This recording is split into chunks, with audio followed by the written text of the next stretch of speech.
પૂર્વ સિક્કિમના ચાંગુ નાથુલાના મુલાકાતે આવેલા 800થી વધુ પ્રવાસીઓ ખરાબ હવામાન અને હિમવર્ષાના કારણે ફસાઈ ગયા છે અને જેમાં પ્રવાસીઓમાં વૃદ્ધો, મહિલાઓ અને બાળકોનો પણ સમાવેશ થાય છે। ત્યારે માહિતી મળવાની સાથે જ ભારતીય સેનાના ત્રિશક્તિ કોર્પ્સના જવાનોએ તાત્કાલિક કાર્યવાહી કરી અને ફસાયેલા પ્રવાસીઓને બચાવી લીધા છે। તો શું છે સમગ્ર મામલો, જાણીએ અમારા ખાસ અહેવાલમાં। પૂર્વ સિક્કિમમાં સેનાએ 800 પ્રવાસીઓના જીવ બચાવ્યા। ખરાબ હવામાનના કારણે પ્રવાસીઓ ફસાયા હતા। પ્રવાસીઓની તબીબી સહાય, ભોજન અને આશ્રય આપ્યા। માર્ચમાં પણ સેનાએ 900 લોકોને બચાવ્યા હતા। પૂર્વ સિક્કિમમાં બપોર બાદ વાતાવરણમાં અચાનક પલટો આવ્યો હતો અને વરસાદ શરૂ થયો હતો। તાપમાનનો પારો ગગડતાની સાથે જ રાજ્યના ઉચ્ચ વિસ્તારોમાં હિમવર્ષા શરૂ થઈ ગઈ હતી।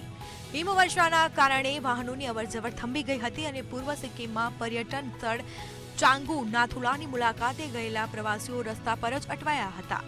ત્યારે ભારતીય સેનાએ બચાવ કામગીરી કરીને તેમને બચાવી લીધા છે। પ્રવાસીઓને સુરક્ષિત વિસ્તારોમાં લઈ જવામાં આવ્યા છે અને આવાસ, ગરમ કપડાં, તબીબી સહાય અને ગરમ ખોરાક આપવામાં આવી રહ્યો છે। ત્યારે ફસાયેલા પ્રવાસીઓને રહેવા માટે સૈનિકોએ તેમની બેરેક ખાલી પણ કરી આપી હતી। જવાનોની તાત્કાલિક કાર્યવાહીથી પ્રવાસીઓને ઘણી રાહત મળી હતી। જો હવામાન સારું રહેશે તો પ્રવાસીઓને રાજધાની ગંગટોક લાવવામાં આવશે। હાલમાં સિક્કિમમાં હવામાનમાં ભારે પલટો આવ્યો છે અને મોટાભાગના વિસ્તારોમાં અત્યંત ઠંડી છે। ઉત્તર સિક્કિમના લાચુંગ અને તેના ઉપરના વિસ્તારોમાં હિમવર્ષા ચાલુ છે। રાવંગલા સહિત કેટલાક વિસ્તારોમાં કરા પડવાની પણ માહિતી પ્રાપ્ત થઈ છે।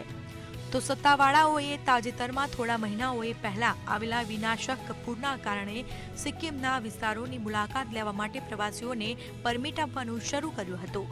આ વર્ષે માર્ચમાં પણ ભારતીય સેનાના જવાનો અને સ્થાનિક પોલીસે સંયુક્ત બચાવ અભિયાન હાથ ધર્યું હતું અને 900 પ્રવાસીઓને સલામત સ્થળે ખસેડાયા હતા।